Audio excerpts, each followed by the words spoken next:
Sanibonani guys, kaNgqonqobele niphathele amazwi la e-homecoming ngomhla ka-19 August. Hayi-ke guys, uSifiso uhambile wawunikeza uZethu amaphepha phela lawa anobufakazi bokuthi uMkhize wayesebha egxungxa utshwala ngesikhathi uteta phela uMaNkwanyana. Ushilo wathi lalela, lo muntu lo wonke ama-phone calls ayewenza laphaya eswiper, ngisho nanokuswipe ikhadi eswipe utshwala ngalesi sikhathi la uMaNkwanyana ayeteta khona. Akakazi nje hlobo alibhade esibhedlela ngalo leyasuku, and wonke lamaphepha ayabufakazela lokho. Ayi, uZethu mane wambonga ngenhliziyo yakhe yonke uSifiso, washo ukuthi akazi nanokuthi ambonge ngani. uSifiso mane nje wathi cha ntokazi, ngabe nje ngigqoke inzila namhlanje kube wena ufikanga uzongisiza phela utetisa uMaNkwanyana, yimina obonga wena. Hayi-ke guys, wamoyizela-ke uZethu, kubonakala nje ukuthi ayi, lo msebenzi awenzile uSifiso mkhulu kakhulu empilweni yakhe.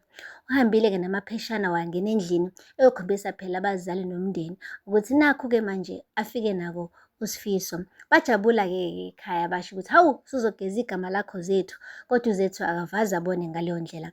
Ushilo ukuthi cha, indlela uSifiso anginikeze ngawo lamaphepha lawa kahle kahle iwumgunyathi, akavaze anikezwe igunya lokuthi anginikeze lamaphepha, uwantshontshile. Ngakho-ke mengase kuthiwa mina ngiyabakhombisa mhlampe abantu be-board yaka-health lamaphepha bazomane bebophe yena uSifiso, ebese-ke naye kuyamshubela. Ngcono khona-ke nje ngimane ngingawahambisi lamaphepha ngoba kufana nanokuthi nje ngiphethe amanzi la, hhayi nje into ezongisiza.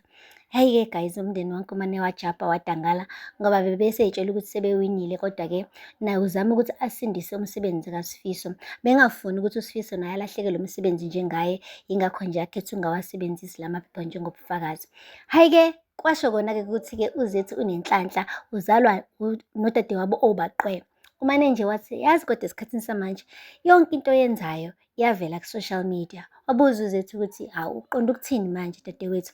Wathi yabona mekuwukuthi ngempela ube kule club, le club idumile, kuhlezi kukhona osisi abagqoke igqebhezana, uphuza utshwala, yonke into bayayirikhoda. Kungenzeka mekuwukuthi ngampela lo dokotela ube kuleya club avele ey'thombeni nakuma-video, ebese-ke thina-ke siyambamba ngendlela-ke eqondile this time. Hayi-ke umane wamdedela-ke uZethu, wenza iy'nto zakhe-ke usisi omncane. Ngampela wamthola uMkhize edansa sengathi ingane encane, kungasho nanokusho ukuthi udokotela ngesikhathi sokuba ebesemsebenzini. Hhayi, bikhala ingoma impela, khala i-house guys, eyivoxoza udokotela. Hhayi, umane nje uZethu washaya ama-screenshots nje, washaya ama-screenshots wathula phansi. Kodwa-ke uke wathi ukungabaza kancane ukuyihambisa lezi y'thombe, washo ukuthi yazi impilo yami mina ibikade inzima nje kulo ngafika la.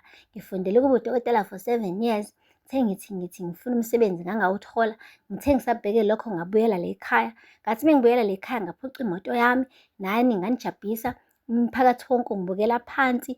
Manje-ke sengicishe futhi ngadatshulela ngisho nesitifiketi sami, kodwa-ke bangisaspendile. Nalokho kusho okubi ngoba phela unyaka wonke ngeke ngize ngipractice njengodokotela engamufundela. Hhayi-ke uthe salibeka kanjalo kusizo lwakhe, umndeni wakhe-ke wamgqugquzela ukuthi ayihambise lezi y'thombe azame ukugeza igama lakhe. Wenze njalo ngampela-ke guys, uZethu uhambile waya laphaya esibhedlela, waya kule head office. Umane nje loya baba wamtshela ukuthi anginaso isikhathi sakho ntombazane, sesayikhuluma indaba yakho kwi-hearing, sathatha isinqumo. Wathi Zethu ngicela nje ungiphe umzuzwana nje, nginobufakazi bokugeza igama lami. Wathi buphi bona? Ngikunikeza 2 minutes. Wathi angidingi ngisho 2 minutes, ngidinga nje u-1 minute wakho nje kuphela. Umane wayindlala iy'thombe phezu kwedesk. Hhayi, wabuka wancama umphathi walaphaya, embona kahle ngey'nqotho zakhe uMkhize ebhizi guys, ehlenyuka eklabhini ngey'khathi zomsebenzi. Umane wathi heyi, zayibuya la, caca bha ukuthi impela wayebudlonxozwa notshwala guys. uZethu-ke ushilo wathi kunjalo mnumzane, nabo ubufakazi enginabo. Wathi akukho muntu ombrayibhile wamthenga ngalobu bufakazi. Wathi cha, yonke into la ngithole ngendlela eqondile. Wathi okay, hhayi khululeka, kuzojezwa umuntu ofanele. Umuntu ofanele uzothola isijezo semfanele. Hhayi, ngambona emoyizela yedwa guys uZethu. Lapho uMatron akazi ngisho ukwazi ukuthi uZethu use 10 steps ahead of her. Hhayi ngisho 1, 10 steps.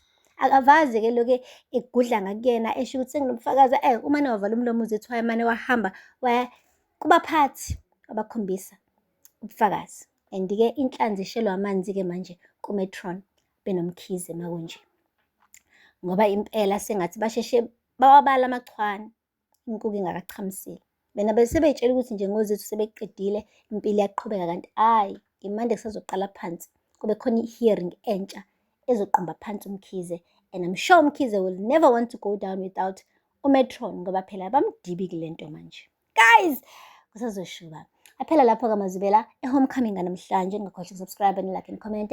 Until next time, bye. Sanibonani guys, kaManqabile niphathela amazwibela e-Homecoming ngomhla ka 19 August. Hi-ke guys, uSifiso